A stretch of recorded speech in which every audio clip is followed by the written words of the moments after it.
Hi, everybody. Welcome to another episode of the Pittsburgh Sports Memories podcast.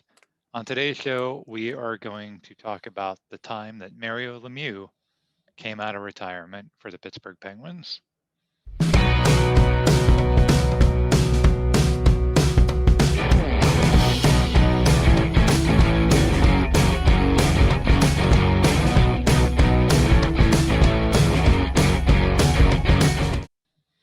What a Um, comeback. it was a comeback for sure. It was a really miraculous comeback. So I'm Tim Hannon, and with me, as always, is. I'm Steve Wirt. And so, Steve, I started thinking about this idea of athletes making comebacks, and I was like, does that usually go well, or does it usually not go well? I kind of was thinking the latter, and so I made a list, and it's not a comprehensive list, but I made a list of like notable athletes who had made comebacks, and I had two criteria for this list. One was that it was just I just limited it to the last 30 years because I didn't want to like pull some baseball player that fought in World War I and came back or whatever.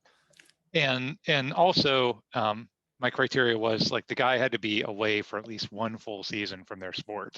So Brett Favre retiring every 15 minutes and then changing his mind doesn't count. They had to be gone for they had to be gone for at least one full season.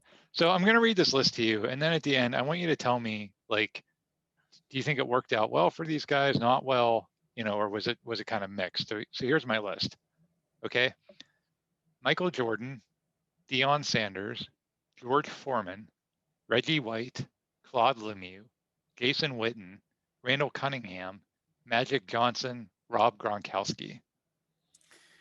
Uh I mean, do you just want me to blanket every person? But I mean, because it No, tell me like tell me who you think it worked out for and who it didn't work out for, I oh guess. Michael Jordan, it definitely worked out, but there's always the what's it what we call it, urban legend that was for gambling from So Jordan '94. had two comebacks.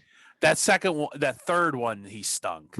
Okay, the third one he stunk. The second one not, but that really he retired. I mean, there's always reasons. Okay, the Deion Sanders, was that with the Redskins, the 2004 to No, that was 2005? Baltimore. Played for Oh, Baltimore.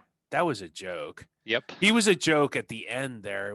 I remember that was the one where like Marvin Harrison ran by him. That was with Washington. It was like, Marvin, come back, please. I'm Dion.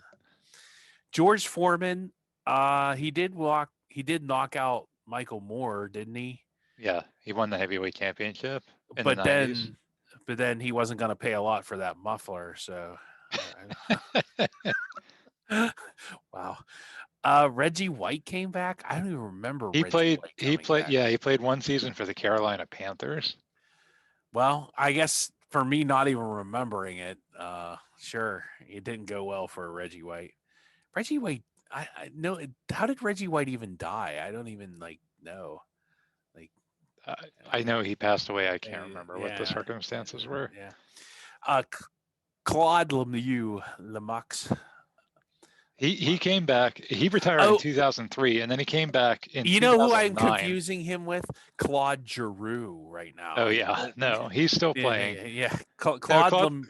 Claude Lemieux is a guy Yeah, that played for the Devils, and then he played for Colorado. And yeah, he came back like years later to play for the Sharks. I think he played in like 18 games, and he had like one assist. So that didn't go well. yeah. Jason Witten had like kind of a mediocre season in Oakland, didn't he? Or he Yeah, retired again. he retired again just recently. Yeah, Yeah. I mean, it wasn't horrible, but I mean, it was probably better than his Monday Night Football stuff, I which is a low bar. guess. Randall Cunningham had a great comeback in '97, but that might have been more attributed to like fact he had like, I don't know, Chris Carter. Who was the other guy? Jake Randy Reed. Moss, Yeah, some rookie named Randy Moss. Yeah. right? But they But had, everybody forgets they had Jake Reed and Chris Carter who were really good the year before. And then you just added like one of the greatest wide receivers of all time to like two really good wide receivers. for sure, but he was still the guy throwing him the ball, so we got to give him credit there. He had that one really good season in Minnesota after he came out of retirement. Yeah, and then he kind of, you know, fell Fizzled back to out earth. after that. Yeah. Yeah. Magic Johnson, definitely 96, definitely. I remember he was on the Dream Team in 92. And like, remember the Australian team wouldn't play him? They're Oh, like because all he was afraid of HIV it. positive. Yeah, Yeah. yeah. Yeah. And that was the weird thing about him is he didn't really retire voluntarily. You know, it wasn't like, oh, my career's over. He kind of retired because of the HIV diagnosis. But when he came back, I don't remember that going very well.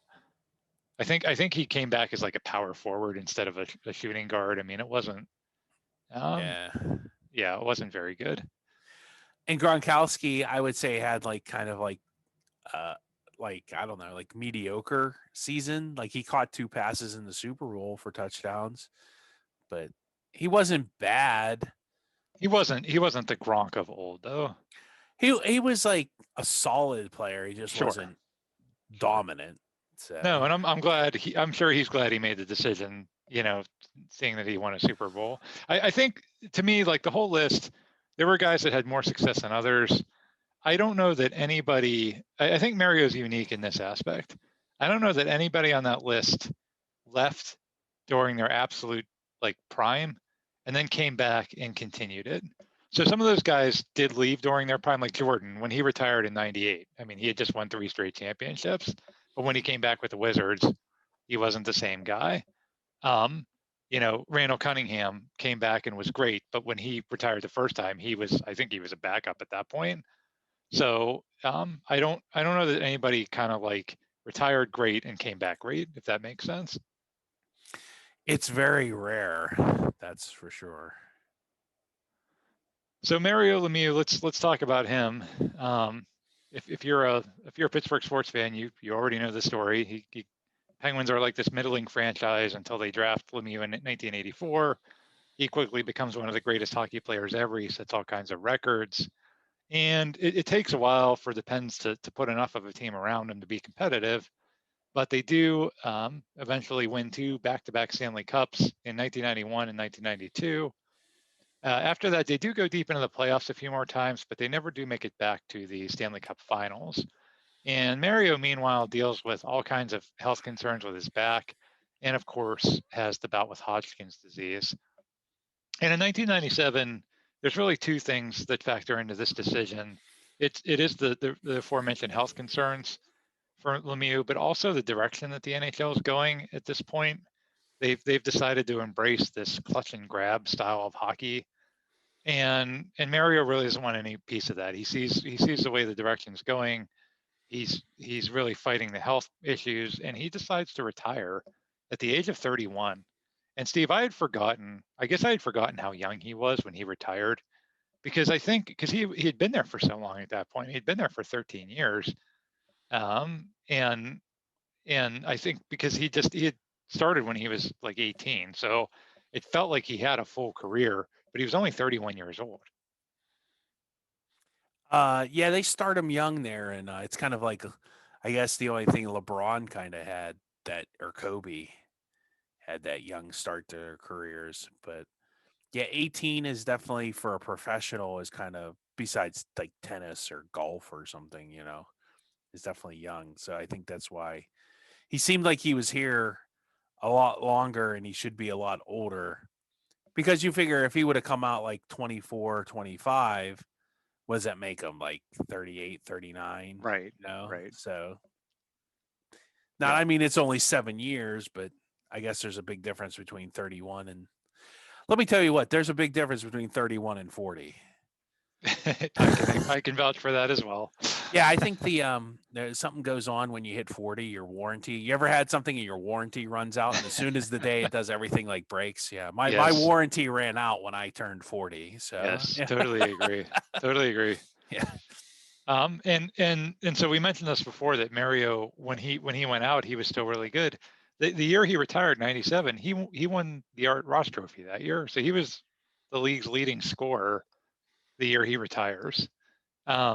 He's inducted into the Hall of Fame, and he was just Mario Lemieux for me. I mean, he was my favorite Pittsburgh athlete. I just idolized him growing up. I can remember my bedroom like whenever I was old enough to decide like how I wanted to decorate my bedroom, whatever age that was. And I was like, enough with this little kid stuff. I want, my cool stuff in here. And the first thing I wanted was a poster of Mario Lemieux. It was the first thing that I ever put up on the wall of my bedroom. Did that was that right beside your Rita Hayworth poster? Or Raquel Welch. Yeah. You No, were, you were no. you were tunneling out of Right. your room. Tunneling out of my room. That only took me 20 years. Yeah, there you go. So, yeah, so Mario was just my idol, and him retiring was tough. It was tough on those of us that were big fans of him, but it was also tough on the franchise, because they start his retirement kind of turns them into a middle of the road team. The Penguins still have Jaromir Jagr, who is the best player in hockey at this point, and that definitely propels the Penguins probably further than they should have gotten in these seasons after Mario retires. They make the playoffs in '98 and in 1999. In '99, they shock the Devils in the first round. The Devils were a number 1 seed. The Penguins were an 8 seed, but they bow out in the second round against Toronto. The So, Devils. so at this point, the Penguins, they're not bad like they were in the '80s. They're not a bad team, but they're nowhere near where they were during the Mario years of the '90s when they were real Stanley Cup contenders pretty much every single year. And Craig Patrick is the general manager at this point, and he sort of tries to recapture all that old glory, but I would say probably none of his moves are the caliber of what he was able to do earlier in the decade when he was swinging the trades for Ron Francis and Rick Tocchet and those guys. And he's also churning through head coaches pretty quickly as well. I thought Ivan Halinka was going to work out, but that's just... Oh, we will talk about him. He's coming. The attendance also declines without Lemieux, and owner Howard Baldwin had. So we did an episode. We called it the goal that saved the Pens, and we really went into detail about what was happening there at the end of the '90s, and we went into detail about how Howard Baldwin just made all these just terrible business decisions, and it really just sinks the team into the ground financially, and it leads to a scenario where Mario Lemieux ends up buying the franchise in the summer of 1999. The team was in bankruptcy. He was their biggest creditor, and he ends up as the owner. And that was a shocker because Mario had said he had no intention of staying involved in hockey. He didn't want to be a coach or a broadcaster or an executive. He really just wanted to spend time with his family and golf. That's what he wanted to do. And when he takes on the ownership of the franchise, again, we talked about this in that previous episode, but that was a huge risk. That was a big risk because there was no guarantee that he was going to be able to turn things around. There was no guarantee that hockey had a future in Pittsburgh. It's not like it is now. I mean, back then it was just on very, very shaky ground. So Mario takes on that risk, and there's all these great stories of how Mario paid people back 100 cents on the dollar. Like some contractor had done some job at the arena, and the Penguins owed him money, and they'd never paid him. And I think, Steve, what is it? You're supposed to get 10 cents on the dollar with bankruptcy. Yeah, you can. Yeah, in a settlement. Yeah, and that's even like if you're like a regular employee that receives a paycheck, like So like if you had $100 paycheck, you would get what, $10? Am I my math right? Yeah. Yeah. And so Mario, because he thinks it's the right thing to do, he actually pays a lot of these people that the team owes money to, the deals he didn't make, right? That the previous ownership had done. He pays them back 100%. So it's just the kind of person Mario Lemieux is. So the 99-2000 season, that's Mario's first year as owner. And I would say that year the Penguins start making some strides back towards becoming a contender. And several things happened that year. One is the breakout of Alexei Kovalev.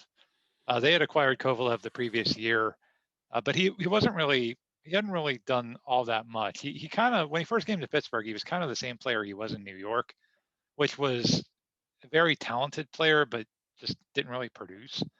Well, in 2000, he has a career high 26 goals and 66 points. So he's now breaking out into superstar territory. They had a couple other players too that had breakout seasons. Robert Lang was a bit of a journeyman. He had played for the Kings and Bruins. He'd also played in his native Czech Republic. He also has a career high in points that year. Jan Hrdina was another Czech player on the Penguins. He had a real solid season. He was a young guy.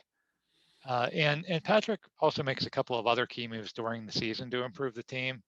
So we talked about him going through head coaches. In December, he fires head coach Kevin Constantine, who had clashed a lot with Jagr, and replaces him with Herb Brooks. And if you recognize that name, Herb Brooks is the head coach of the United States 1980 Olympic hockey team.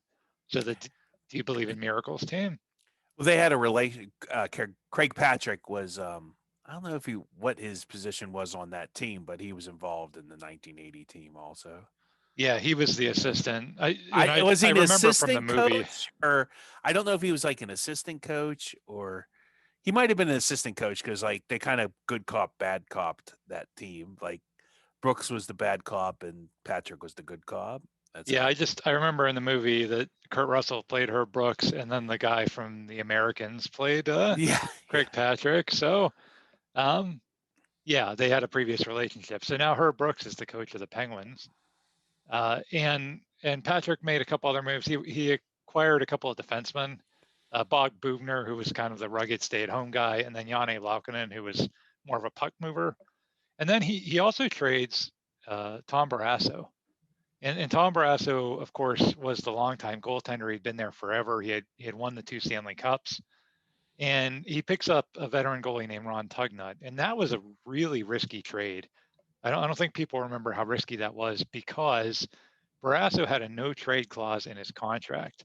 So any trade involving Barrasso had to sign off on.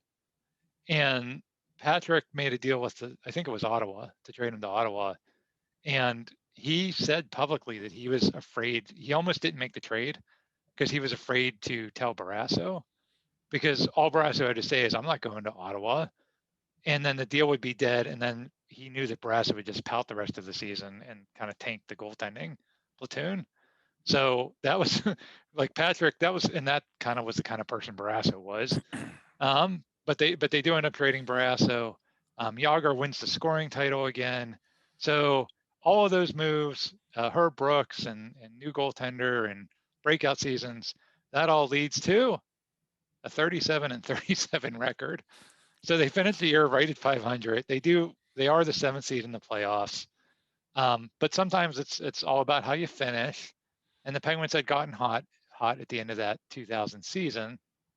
They beat the Capitals in the first round of the playoffs in a short series, thanks largely to the goaltending of Tugnut. And we talked about him. We did a B team episode where we talked about kind of the underappreciated guys in Pittsburgh sports history. And Tugnut was one of those guys. He was only here for a while, but had a very good playoff that year. In the second round, they take a 2-0 lead on the number 1 seeded Flyers, again, thanks largely to Tugnut. But then they come back home and they drop games 3 and games 4 in overtime at the Civic Arena. And that game 4 overtime, of course, was the infamous 5 overtime game. Steve, was it Keith Primo? Is that the Flyers? Yeah. And who is that one guy? Keith Jones, who's another Penguin hater, was on the ice for that. Yes. Yeah. So, that one hurt. Yeah, that's probably one of, like, outside of like the Cleveland game, like in the playoffs this year, that's one of the more painful Pittsburgh sports losses. So, I mean, we could do a whole podcast on painful Pittsburgh sports losses, but yes, we've covered some of them already, but especially to rivals. And I feel like if the Penguins were up 2-1 at that point, if they get the next goal there, they win the series, right? Like almost certainly they win the series if they would have gotten the next goal in that 5 overtime game. Yeah, I mean that normally the team that wins those goes on to win. Yeah. And they would have been up 3-1. That would have just broken the back of the Flyers. And then the Penguins would have been in the conference finals that year. Like they were that close. I think at that point the Penguins had still never beaten the Flyers in the playoffs. You're correct. Yes, yeah. Yes. Because that wouldn't happen until the conference finals a couple years later. Yeah. Correct. Yeah. And so losing to the Flyers in the playoffs was a trend, but also losing overtime playoff games at home had become a trend. They had actually dropped 2 overtime games at home in the second round against Toronto in '99, I including the remember game that. winner, or I'm sorry, the series winner. You and I were watching that one together, Steve, Yeah. where the Toronto won in overtime to win the series. And then they dropped 2 overtime games at home in the second round against Philadelphia in 2000. So the Penguins entered the next season, and this is the one we're going to focus on, the 2000-2001 season. They entered that season with some hope. I mean, on one hand, they had been really close to a deep playoff run, if not for some bad overtime losses. But on the other hand, they still have a lot of question marks. Tugnutt is gone, and now they're back to having really no option for number one goalie. And also, the team still centers around Jagr, and and that's okay because Yagr's really good. But Jagr also had been dealing with a bunch of injuries during this time, and they're really one bad Jagr injury away from just being a non-playoff team. Well, don't you worry about Jaromir Jagr. His career will still last another 20 years after this. I think he played a full Yes, season. he just scored. He Yeah. scored a goal like this 2021. He scored a goal like a week ago. Yeah. Whatever Czech Republic team he owns. Yes, and I think he's about to turn 50 years old. So he's that's 49. amazing. Yes. Wow. Yeah. So the coaching situation, Herb Brooks decides to step down. He wanted to spend more time with his wife.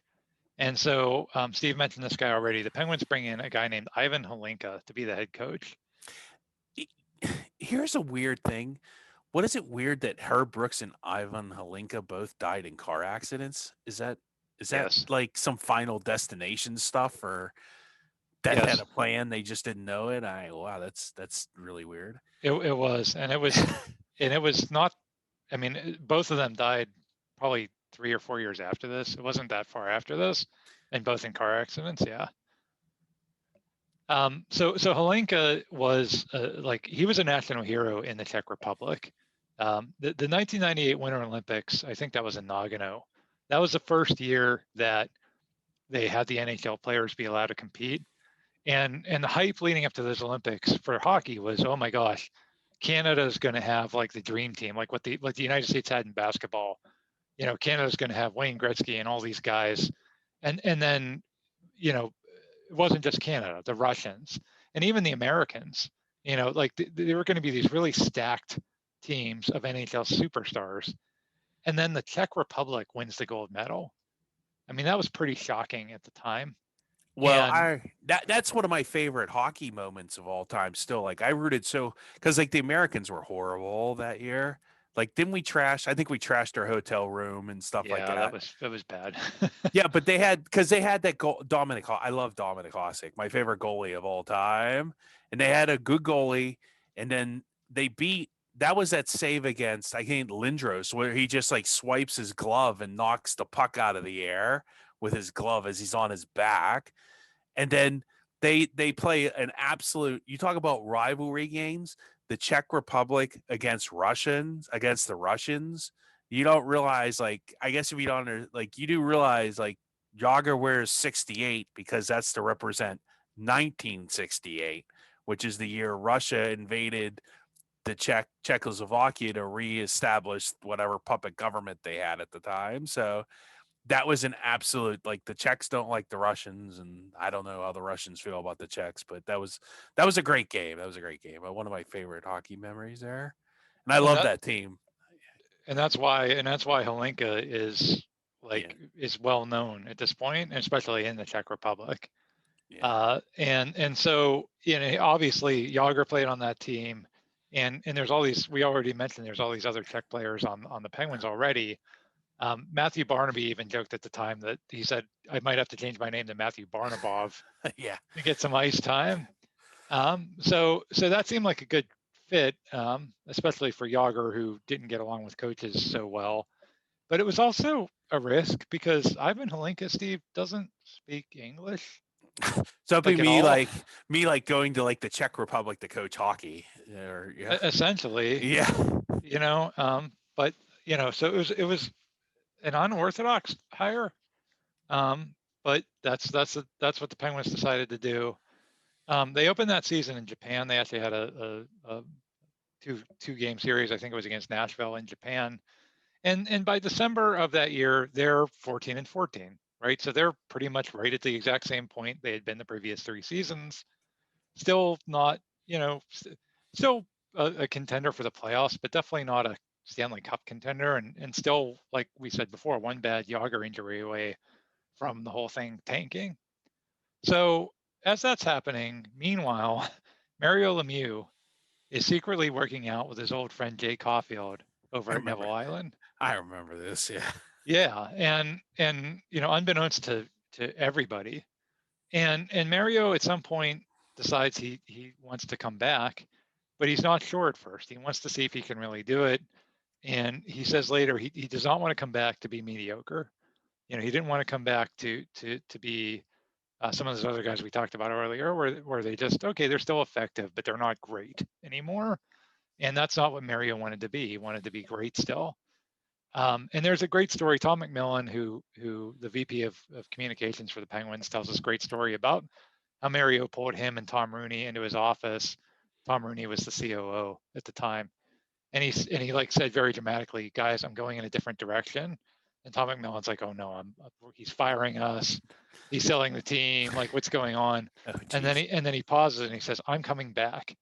And Tom Rooney's like as a player, nobody, everybody was just totally caught off guard by that. Ron Burkle, who is the co-owner with Mario, he tells Ron Burkle, and Burkle's first question is like, okay, so we have to pay you.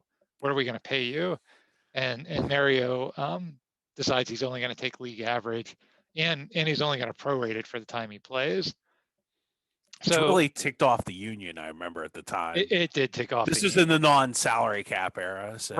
Right, because at the time you could drive salaries as high as possible. So that their complaint was that would hurt other players, but whatever. I guess too, because he's an owner, it is kind of a conflict of interest. You do have a point there, because he would want to keep salaries low, and by doing that, whatever. I mean, how many player owners are there in the league anyway? Yeah, kind of in a unique situation. It was. So finally, the announcement is made public. When Mario has the press conference, he talks a lot about his son, Austin. Austin was a baby when Mario retired. And he talked about how Austin once asked like the Penguins equipment guy, hey, was my dad good? And and the equipment guy probably was like, let me show you some clips. Yeah. But Austin had never really gotten to see him play. And so the announcement is made, and Steve, I don't know if you remember this, like the whole town was on fire. I mean, it was just on fire. The Steelers were having a kind of a mediocre season that year, and their season was coming to an end. And then this announcement comes out, and everybody just is like beside themselves. Yeah, it was pretty high. I just remember like Jay Caulfield was like getting like ambushed reporter like outside his home, like, what's Mario? Is Mario any good? Yeah. Which is that's a dangerous proposition with Jay Caulfield. You might lose. I mean, I don't know what his penalty minutes in the NHL were, but I'm sure they were more than a couple. So December 27th of 2000 is Mario's first game back. It's a home game against Toronto. And Mark Madden, the longtime talk show host, he calls it the most memorable moment in Penguins history. Stan Savran, another longtime Pittsburgh sports guy, he calls it the greatest story he's ever covered in 40 plus years as in Pittsburgh. So it's a huge night. They lower his number down from the rafters, and 33 seconds into the game, Mario assists on a goal by Yager. So right off the bat, he's got his first point. And then in the second period, the roof just comes off the Civic Arena when this happens. Yager turns around. Over to Lemieux. Mario Lemieux, his first goal in his comeback here tonight at the Millen Arena. And the Penguins lead 3-0, and he is smiling like a butcher's dog. Mario Lemieux. Da da da da da. Hey, no, I'm not sure if that was their goal song still. But It may as well have been. I mean, it was like old times again. And so Mario's first game goes well, but it just carries forward from there. And something really remarkable happens, which is that Mario Lemieux comes back and basically picks up right where he left off, being one of the best players in hockey, if not the best player in hockey. That regular season, I just picked out a couple of highlight games from that season. January 24th, he has a hat trick against Montreal. And then there's a great story about how the next morning he goes to a staff meeting because he's still the owner, and his executive assistant is like, "Oh, good night last night, boss." In mid-February, the Penguins have a home-and-home series against Minnesota. The Wild were an expansion team that year, and they had hired Jacques Lemaire to be their head coach. And Jacques Lemaire, of course, was the guy that coached the Devils in the '90s and had basically invented that clutch and grab trap style of hockey that Mario detested so much. So it was a home and home series, and the Wild win the first game playing that Jacques Lemaire style of hockey, and Mario was pretty upset about it. And he and Jacques Lemaire exchanged some words after the game, probably words we can't repeat. And maybe they were in game, French. Maybe. Maybe still can't repeat them. In the second game of that home and home, the Wild are again suffocating the Penguin skaters. They have a 1-0 lead with 13 minutes left. So this expansion team, they're gonna sweep the Penguins in this 2-game series, just totally shutting down all of their offense. Well, Mario decides, and I just emphasize that word decides because that's what Mario could do at times. No, I'm not gonna allow this expansion team to beat me 2 games in a row. He scores a coast-to-coast goal to tie the game while being hooked. And then minutes later, he scores another goal to win the game. So just vintage Mario deciding he was going to win a game all by himself. He could still do that. On March 14th, there's a great, we'll post this clip on our website. There's a great clip where he just blows past Zdeno Chara on a breakaway, just totally outmaneuvers him. So Mario is just lighting things up. He calls it, quote, the best time of my life. And it's not only good for Mario and the Penguins, it's good for the league. Mario makes the cover of Sports Illustrated in March. And that was when making the cover of Sports Illustrated still meant something. Like that was actually significant. Well, I mean, I'm not bashing Sports Illustrated. I'm just saying, print magazine, like that was still a big deal back then, right? Like I just don't think that you had the cover curse, and it was significant. And Sports Illustrated didn't cover hockey all that much, and they didn't put hockey on the cover all that much. So to put Mario on the cover was huge. Almost every road game that year was a sellout. So even on the road, people were buying tickets to see Mario. So it's really, really good for the league. Yeah. And I mean, I go down to my local newsstand every day, and me and Fred shoot the breeze about Sports Illustrated. Yeah. Yeah. And pick up a black and white. What are those things called? Newspapers? Yeah, newspaper. Yeah. From the little kid on the corner. Extra, read all about it. So Lemieux finishes the regular season with just unbelievable stats. He has 76 points, despite the fact that he only played in 43 games. 76 points in 43 games for a guy that hadn't played hockey for 3.5 seasons. He leads the league in points per game, and he's one of 3 finalists for the Hart Trophy. For the league MVP. He doesn't win. That award goes to Joe Sakic, and so I have a little bit of a beef with that. So first of all, let me say Joe Sakic was in his absolute prime in 2001. He was a great player. He absolutely deserved the Hart Trophy. My beef. So let's go back a few years. Let's go back to 1989.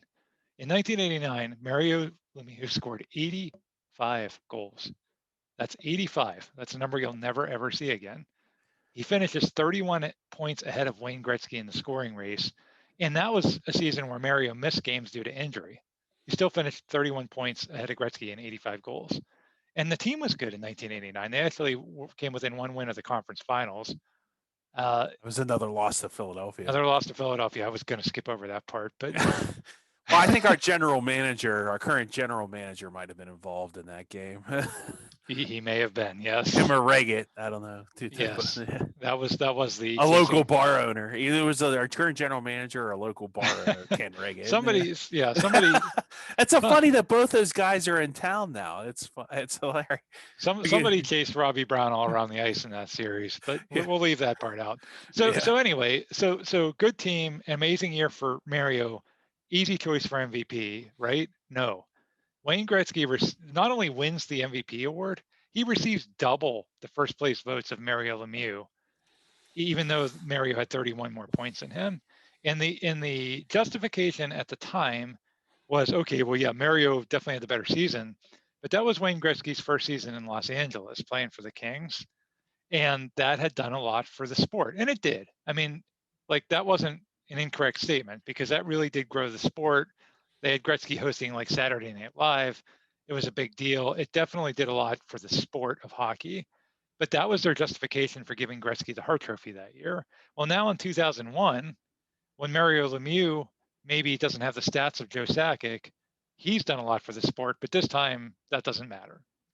Like, so I've always hated that. And I'm detecting a theme here. Yeah. Yeah. Well, and that's, and Mario famously said the only trophy he cared about was the Art Ross, because that went to whoever had the most points and nobody voted on it. And I understand why, because that was garbage. He didn't win in 1989. And then when he had the same, argument going in his favor in 2001, he doesn't win it then either. So whatever, that you can't do anything about that. Again, subjective awards are dumb.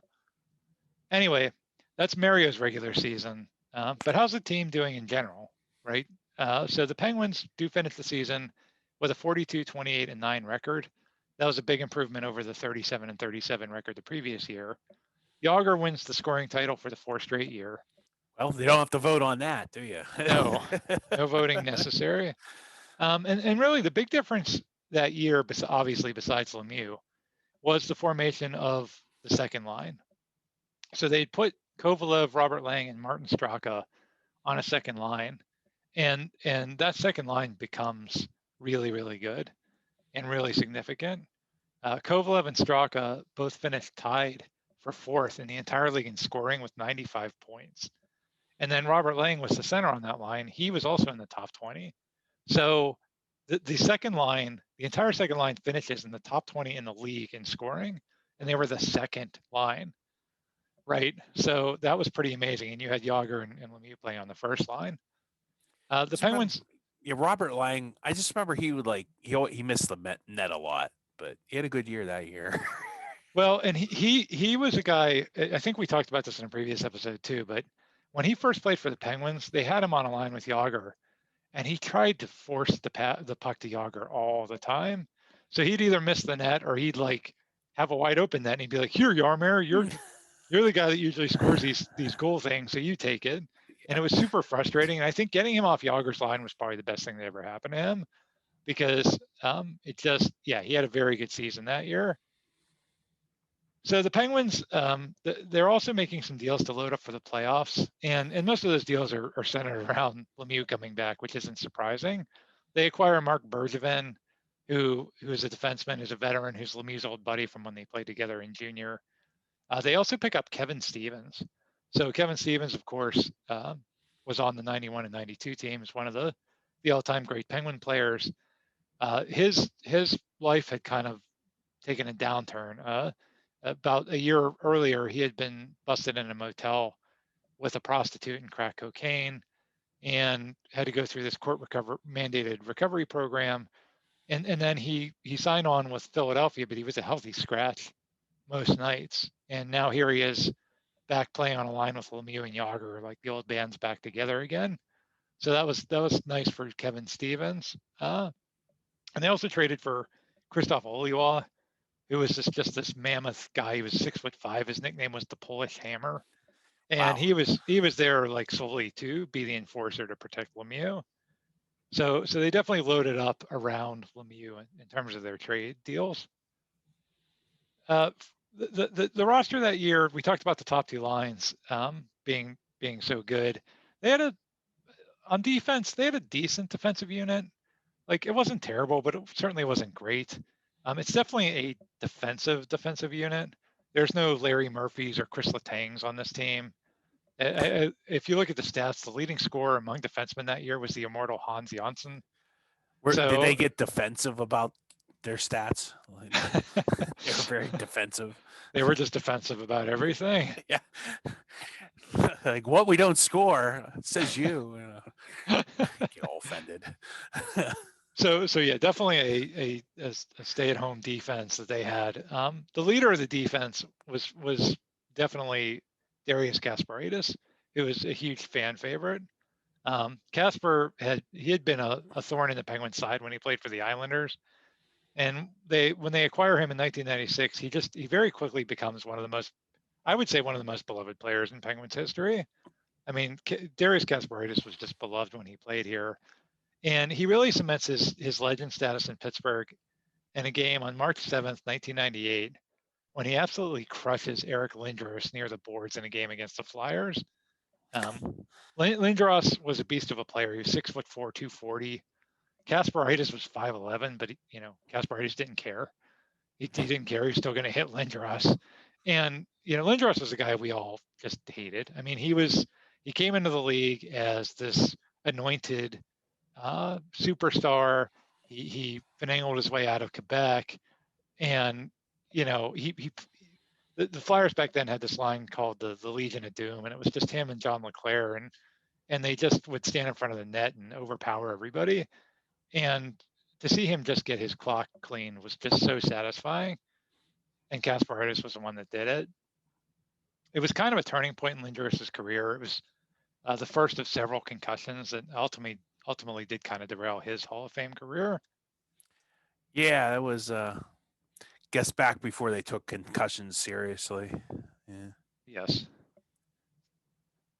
So the Penguins have they have these amazing top two lines. They have adequate defensemen, and they've gotten some additional pieces via a trade. So they're all set for a long playoff run, right? Well, the one glaring weakness was still in the net. Goaltending had been an issue for several years. That's the reason they had went out and picked up Ron Tugnut the year before.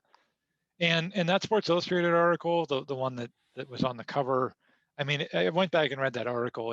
It's a glowing article. It talks all about how Mario's return is a great story and how it's lighting up the league. And then at the very end of the article, it's like, I mean, this is such a great story. Of course, there's no way the Penguins are going to do anything in the postseason because they don't have a goaltender, but still a great story. And that's the way the article ends. And you know what? They were right, because the main goaltender for the Penguins that year, the number one goaltender was John Sebastian Aubin.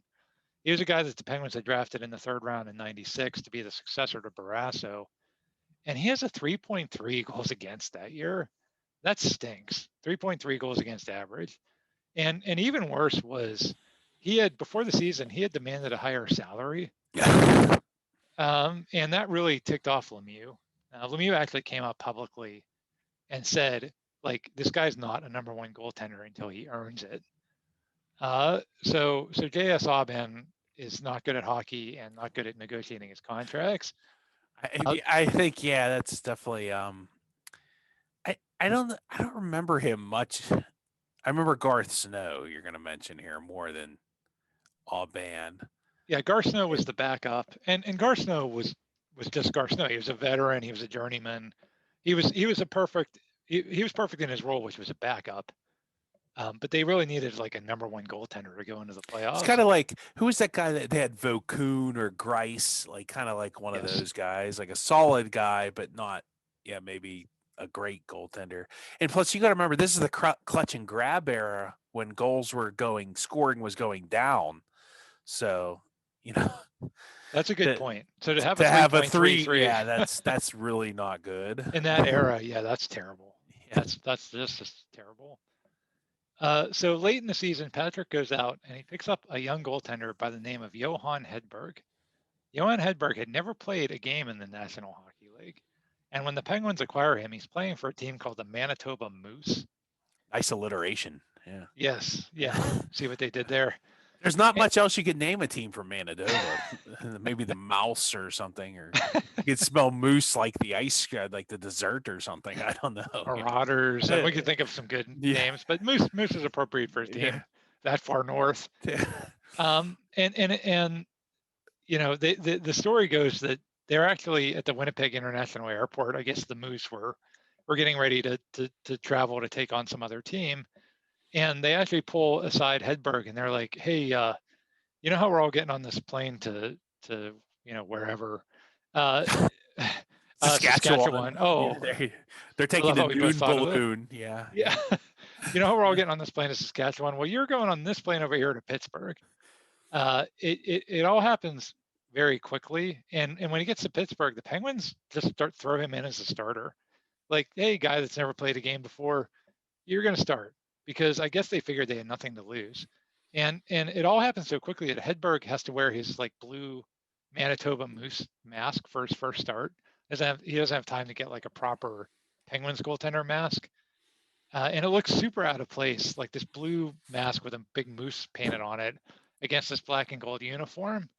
But he wins that first start and then proceeds to go 7-1-1. And he keeps wearing the mask because hockey players are superstitious. And so the fans nickname him the Moose. And whenever he makes a save, they chant Moose. And it really becomes like a sensation in Pittsburgh. Like, he just instantly becomes a sensation. The Heidelberg sign on 79 South, somebody vandalizes it and changes it to the Hedberg exit instead of the Heidelberg exit. And so now all of a sudden, at the very end of the season, this kid comes in and he really stabilizes the goaltender job. And even though he's only started 9 NHL games, he's now the starter heading into the playoffs. So the Penguins go into the postseason. Again, they're a lower seed, like they were the previous 2 years, and no one's really sure what's going to happen at this point. Is it going to be different than the last 2 seasons? So the first round, of course, is the Washington Capitals, because that's the traditional matchup. It seems like every year in the playoffs. And the Penguins take a 2-1 series lead in that series against Washington. I think everybody kind of saw, okay, the Penguins are the better team. This is probably going to be a short series. Well, Game 4 is in Pittsburgh, and it goes into overtime. And once again, the Penguins lose a home overtime playoff game, and Jeff Halpern scores for overtime, and the Capitals even the series at 2. And this has just become such a dagger for the Penguins. You're in this position where you have one goal. One goal is going to make a difference, and every time the other team gets that goal.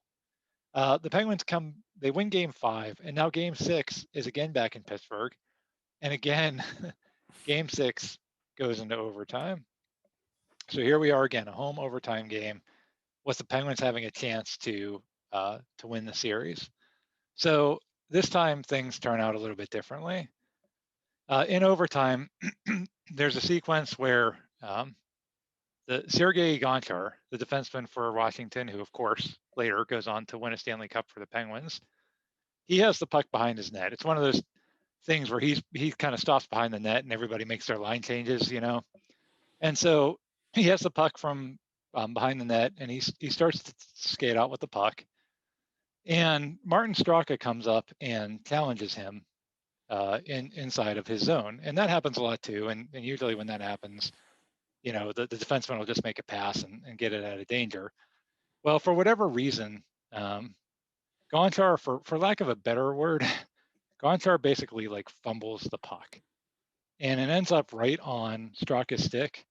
And now Straka is one-on-one with the defending Vezina Trophy winner, Olaf Kolzig.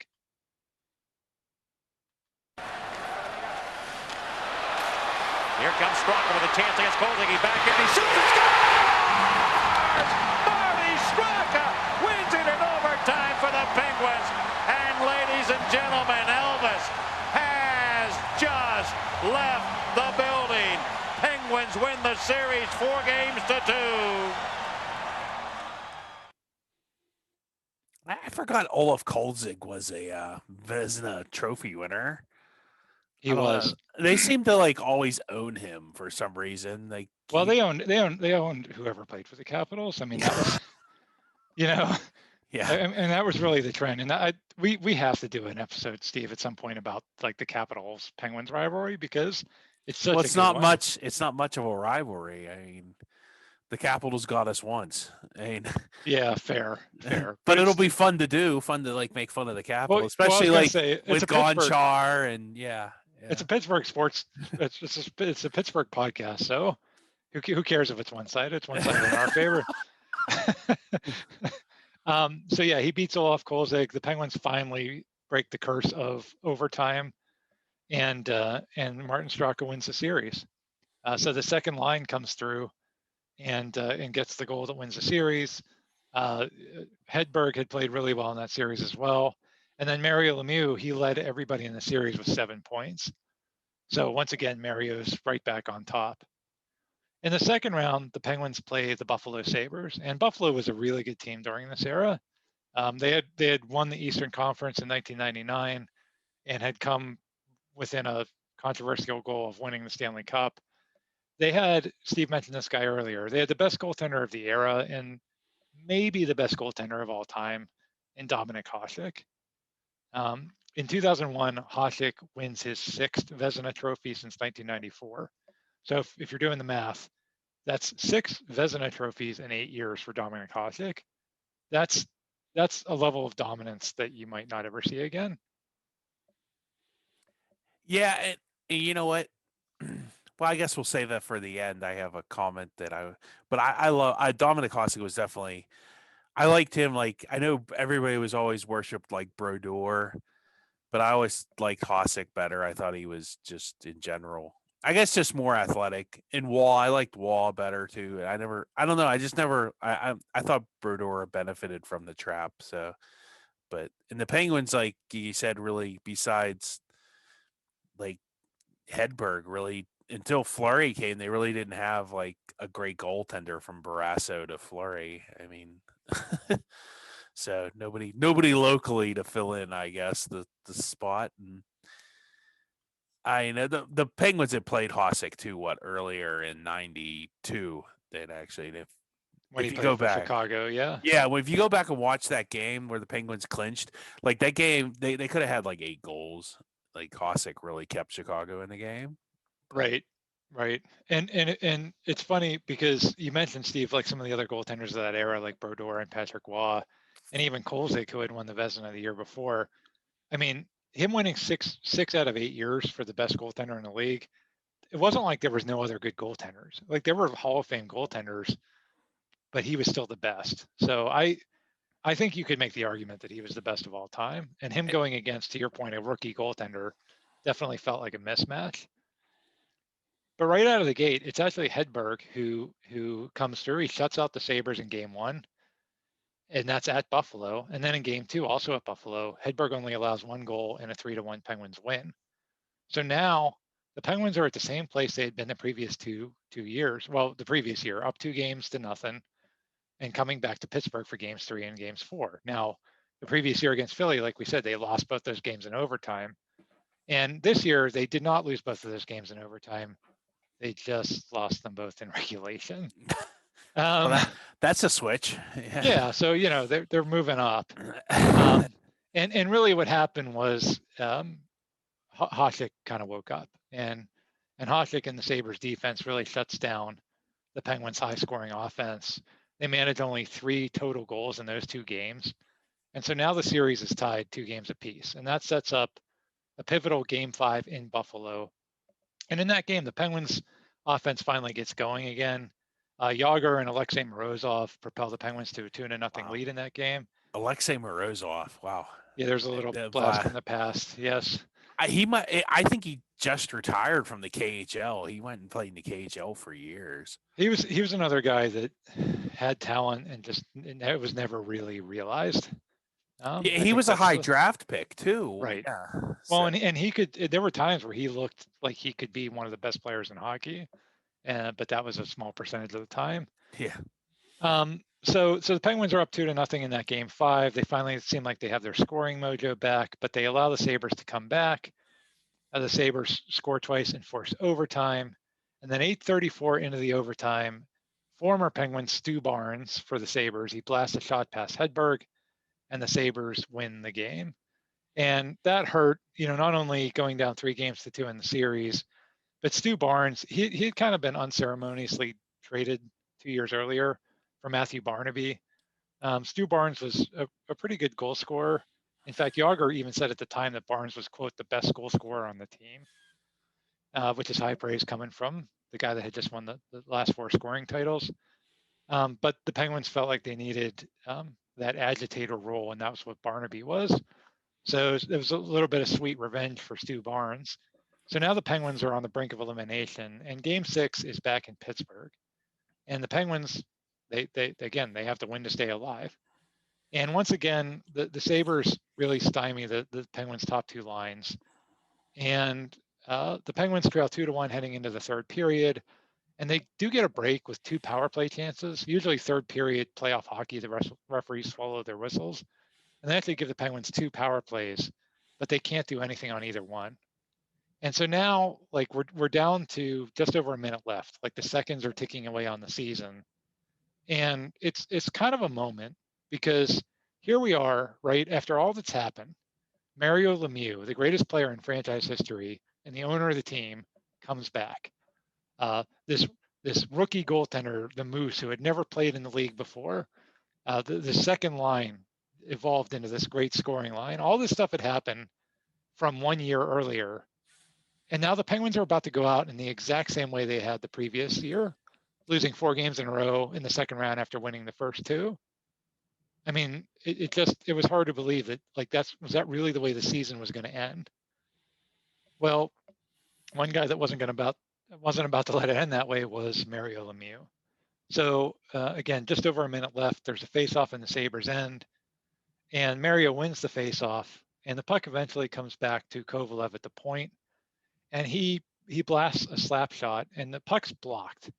And when it's blocked, it actually pops straight up into the air. It's almost like a pop-up in baseball, like an infield pop-up. It goes just real high into the air, and it starts coming down very close to the net.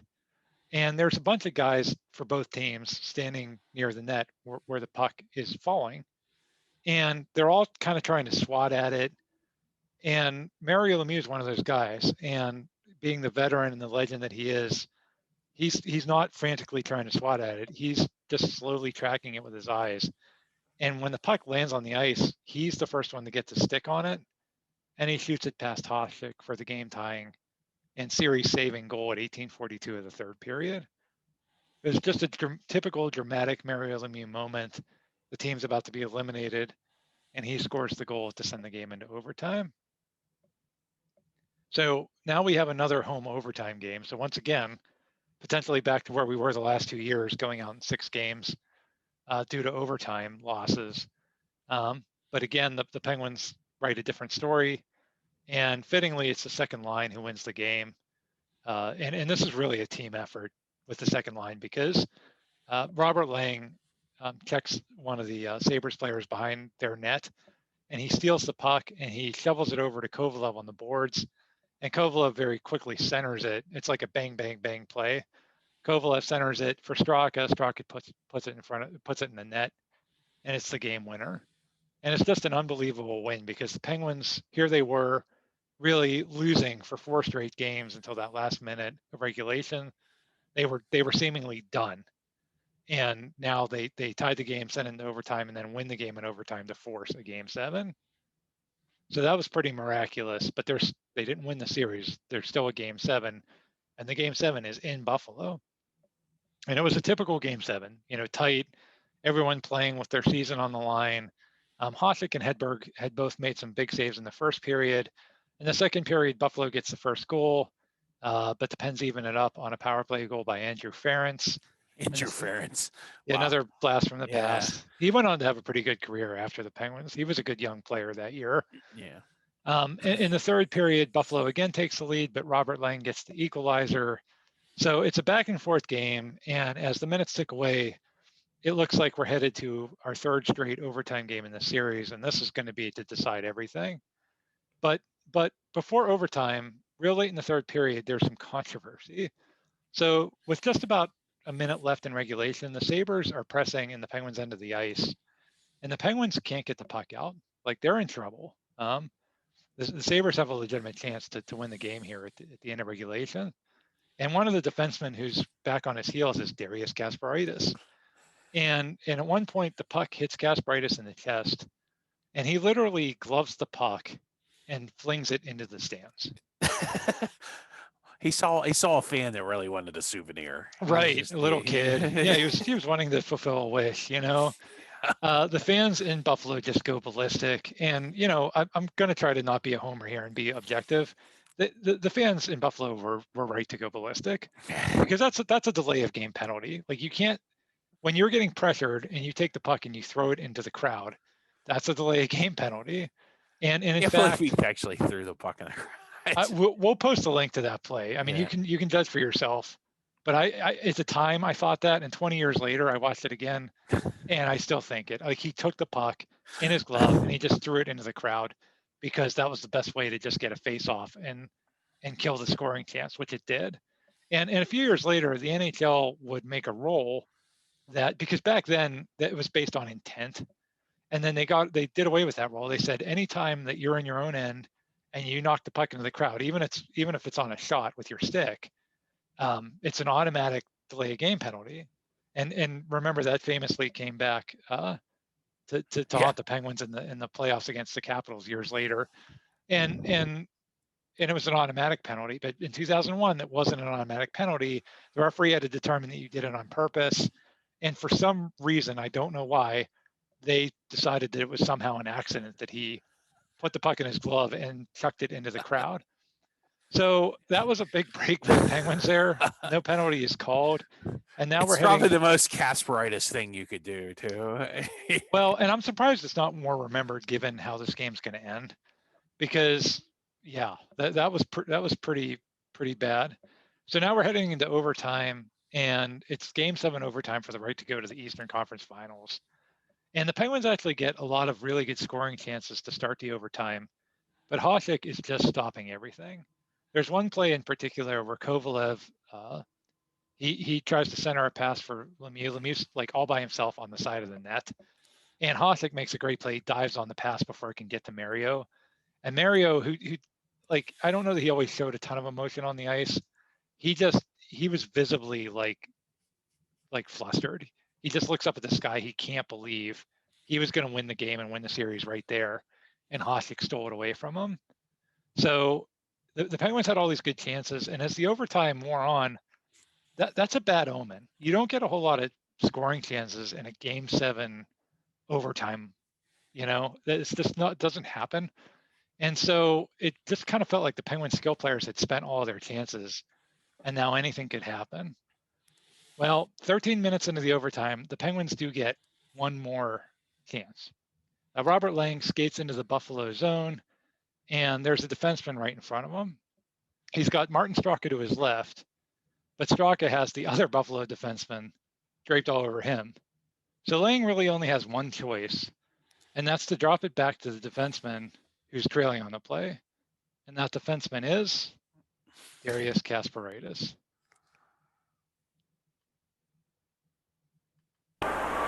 Looking back for Gilmore. Taking over on the play is Robert Lang. He's got a trigger. Here's Kasparaitis. Missing one. He shoots and scores. The Pittsburgh Penguins have won the series in overtime. Darius Kasparaitis. And ladies and gentlemen, Elvis has just left the building. Yes, it's Darius Kasparaitis that gets the goal. Steve, it's the single most improbable moment in Pittsburgh sports history. I really think that I can make a good argument for that. I mean, Kasparaitis played 443 games in a Penguins uniform. That's including playoffs. And so in that time, he scored 17 goals. In almost 450 games as a Penguin, he scored 17 goals. Darius Kasparaitis did not score goals, much less beating the greatest goaltender of all time in Game 7 overtime. to send them to the conference finals. And it'd be like the Steelers being in the AFC Championship game and Chris Boswell throws the game-winning touchdown pass. It was. I don't even know how to describe the shot too. It was like this weak backhanded shot that just. It was lucky. It was very lucky. I mean, it just snuck past Hasek somehow, and the Penguins were moving on. I mean, maybe it's just because it's Buffalo and they don't seem to get very many breaks, but yeah. It was amazing. And that's sometimes how games like that end, right? You know, Mario Lemieux and Alexei Kovalev and all the guys that should have been the hero, you know, it ends up being Darius Kasparaitis against Dominik Hasek. And again, I can't think of any moment in Pittsburgh sports history that was just that unlikely.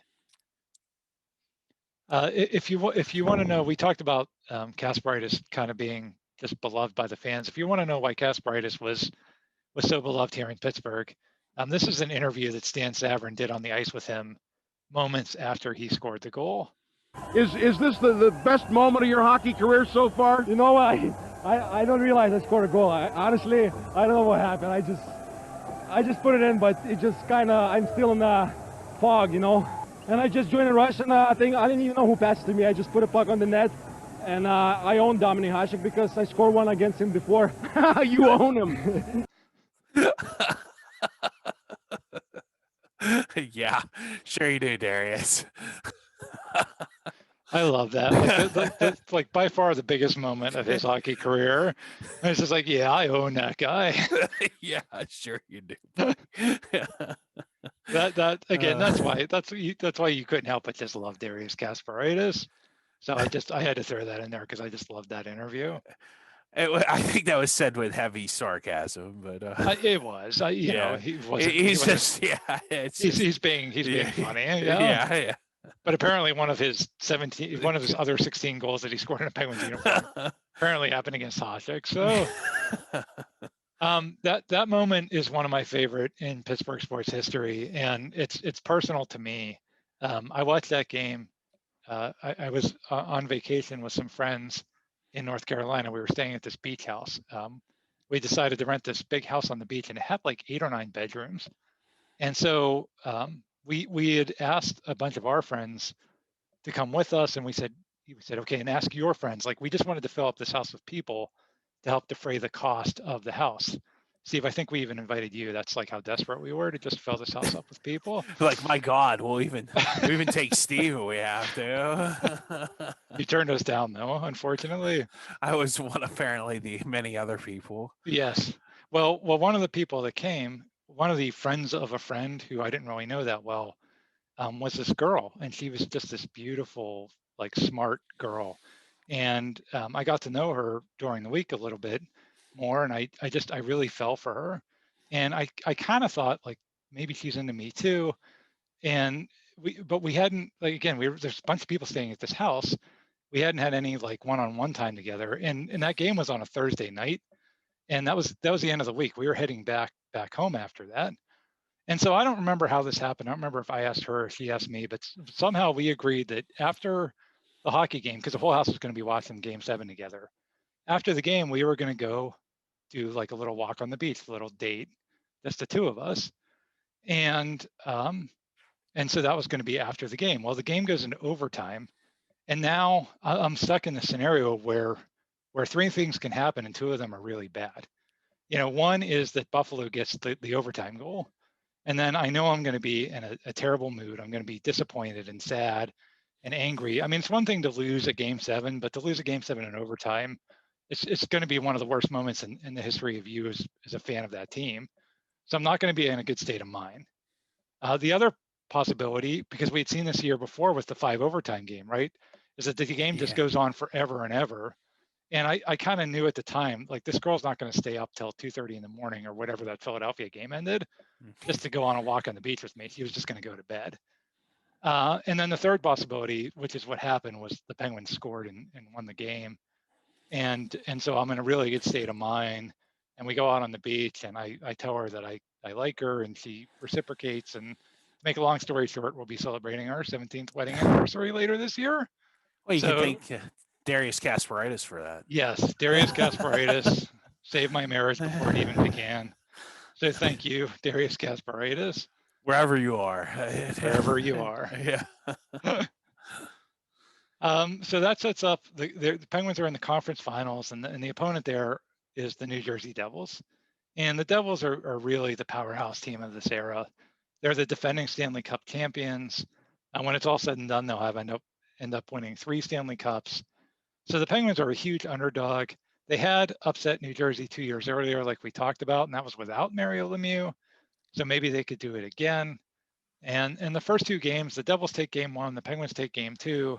So it's looking like it's going to be this like good competitive series. And if the Penguins can just hang in there till the end, like they did against Buffalo, maybe they could pull it off. But then Jersey just completely shuts the door on the Penguins scores. The Devils shut out the Penguins in game 3, and they shut out the Penguins again in game 4. Hedberg also kind of comes back to earth. He struggles with the Devils. He only has a 87% save percentage in the series.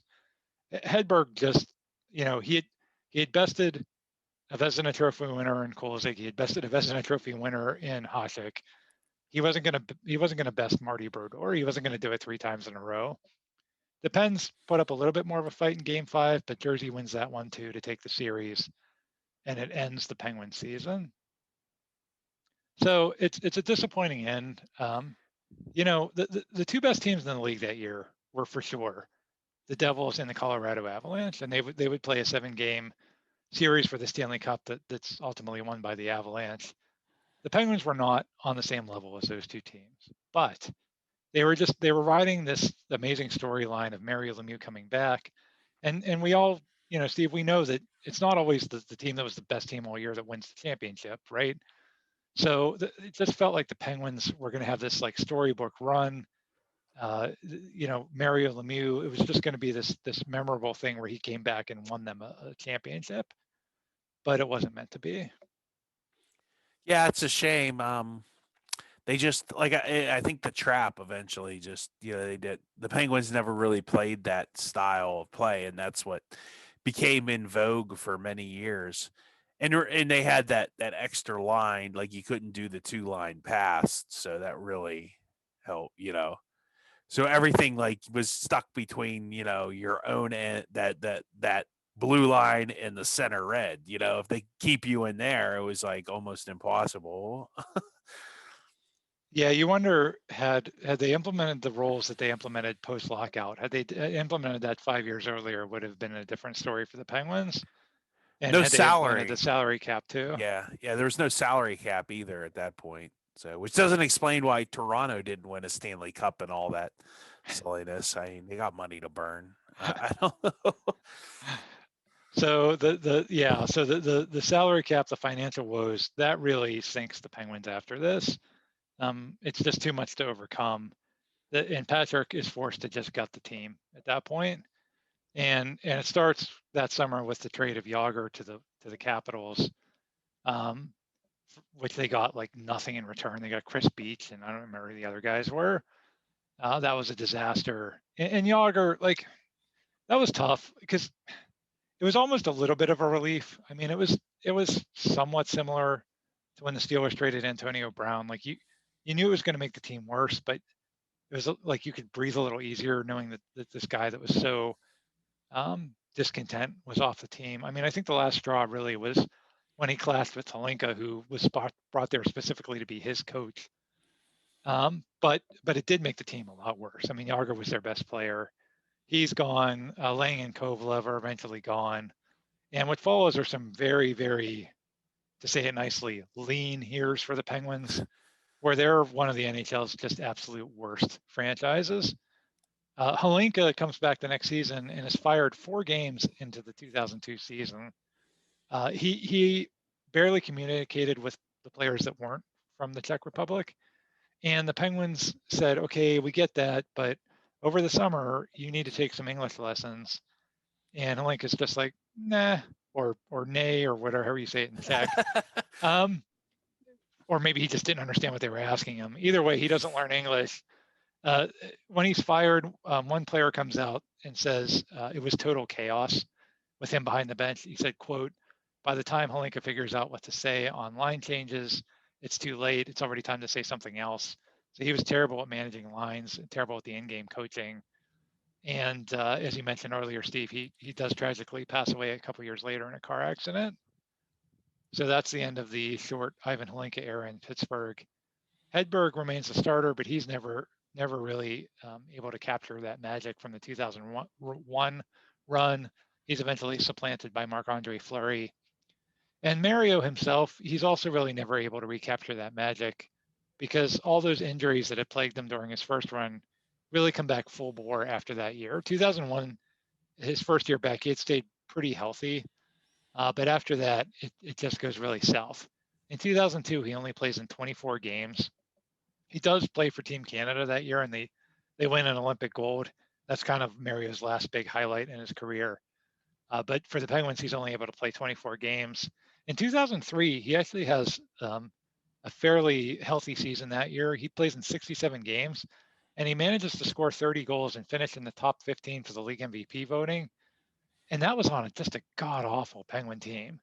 So even him playing 67 games, he was still a force, playing with absolutely no help whatsoever.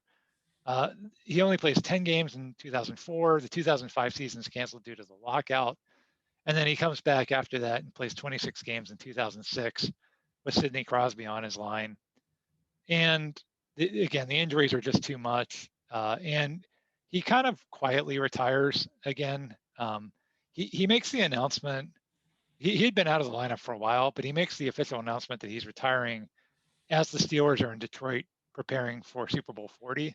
And I really think that was by design. I don't think he wanted himself to be the center of attention. And he knew that the Steelers playing in the Super Bowl was going to overshadow him retiring again. So he calls it quits, and that's the end of his second career. There is a happy ending to the story for both Mario and for us Penguin fans because the team is able to rebuild, and Mario does get to hoist the Stanley Cup 3 more times as an owner. That 2001 season, Steve, I think it's a good reminder for me that, you think of the great seasons in your favorite team's history are the ones where they win championships, and that's certainly the case. But sometimes there are seasons that kind of rank almost at the same level. And for me, this was one of those seasons. Yeah, it definitely, like, I would kind of put this up with, like, we did the, what was it, the 2016 Pitt football season, where Pitt they didn't even win their bowl game. But between, like you said, somebody coming back from an illness or injury, that with Connor, and winning some big games, it feels a lot bigger than it, like, maybe making the conference finals is good, but it's not, they didn't even make the Stanley Cup finals that year. So, but still, like, we were comparing him to the other people that came back. That's a pretty solid comeback. And I do remember him playing with Crosby.